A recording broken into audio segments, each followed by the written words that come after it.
1 KG আলুর জন্য 1 KG চালের সমপরিমাণ টাকা গুনতে হচ্ছে ভোক্তাদের। অন্য সবজির দিকে হাত বাড়ানোর আগে তাই বারবার ভাবতে হয় মাইনুল সিয়ামের মতো ছাত্রাবাসে থাকা শিক্ষার্থী বা সাধারণ ক্রেতাদের। 30 থেকে 40 টাকার মধ্যে পটল আর প্রতি কেজি মিষ্টি কুমড়া ব্যাগে ভরার সুযোগ থাকলেও 50 থেকে 100 টাকা লাগছে চিচিঙ্গা, ঢেঁড়স, ঝিঙ্গে, কাকরোল, বরবটির জন্য। রান্নাঘরে করলা কাকরোল তুলতে গুনতে হচ্ছে 100 টাকার ওপরে।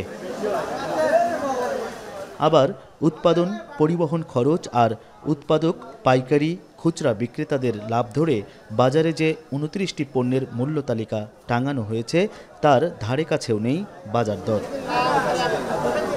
বগুড়ার রাজাবাজারে কৃষি বিপণন অধিদপ্তর থেকে টানানো যৌক্তিক মূল্য তালিকায় দেখা যায় প্রতি কেজি বেগুনের দাম ধরা হয়েছে খুচরা পর্যায়ে 49 টাকা 75 পয়সা, অথচ 120 টাকার নিচে এখানে কোনো বেগুনই মিলছে না।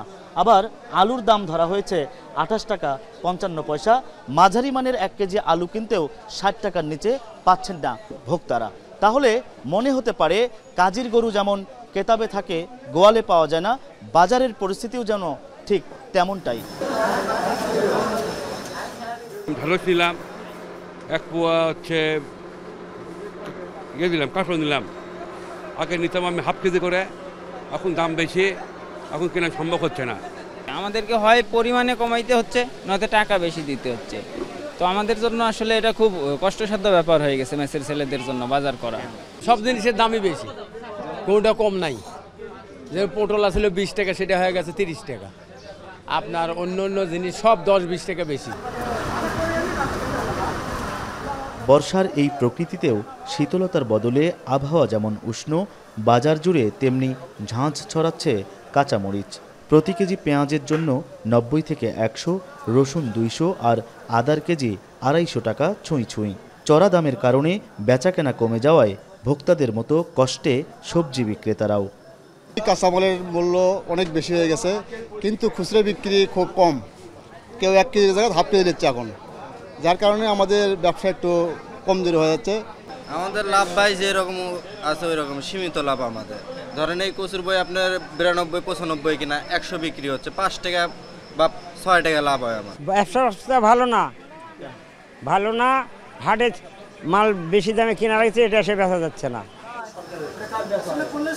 উৎপাদনে উদ্বৃত্ত হলেও বন্যার কারণে বিভিন্ন জেলায় বগুড়া থেকে সরবরাহ হচ্ছে সবজি, সেজন্যই দাম চড়া বলছে কৃষি বিভাগ। আর ব্যবসায়ীরা বলছেন সরবরাহ কমায় সবজির দাম বাড়তি। যে পরিমাণ চাহিদা ধরেন সে পরিমাণে কিন্তু মালটা আসতেছে না, এটা একটা বড় সমস্যা দেখা যাচ্ছে। তাছাড়া আমরা এখন এই সময়টা কিন্তু এত সবজির দাম থাকে না। বেগুন বললে 120 টাকা, আমি শুনলাম বেগুনি 100 টাকা তারা কিনেই নিয়ে এসছে। এখন 100 টাকা কিনে নিয়ে এসে পরে আরও খরচা টরচা থাকে, আপনারা জানেন, কস্টিং বা এভরিথিং খরচ সব। তো কেজিকে 10 টাকার মতো তারা লাভ করে মাল বিক্রি করে। এখন ধরেন এখন এই সবজিটা যদি আপনার রেগুলার করতে চাই, দেখুন ওয়েদার আস্তে আস্তে কিন্তু ভালো হচ্ছে। আমি আশা করি সামনের দিকে আস্তে আস্তে সবজির বাজার কমে যাবে। যদি আমরা সবজি উদ্বৃত্ত, সবজি বিভিন্ন জায়গায় যাচ্ছে, আমরা তো সবজি এখানে প্রোটেক্টার সুযোগ নেই যে আমরা সবজি উৎপাদন করলাম এখানে আটকে রাখলাম, অন্য কোথাও বিক্রি করব না। আমাদের এই সবজি অন্য অন্য জেলায় যাচ্ছে, তাদের অভাব পূরণ করতেছে। এই জন্য যেহেতু সারা বাংলাদেশেই বিভিন্ন জায়গায় বন্যা হওয়ার কারণে জমি ডুবে গেছে, সবজির জমি, কাজেই সবজির যে চাহিদা আছে এই চাহিদা মেটানোর জন্যই বগুড়া থেকে বিভিন্ন জায়গায় সবজিগুলো যাচ্ছে। গেল অর্থ বছরে খরিফ 2 মৌসুমে বগুড়ায় 7050 হেক্টর জমিতে সবজির আবাদ হয়েছিল। চলতি অর্থ বছরে একই মৌসুমে এ পর্যন্ত সবজির চাষ হয়েছে 1800 হেক্টর জমিতে। হেদায়েতুল ইসলাম বাবু, এখন বগুড়া।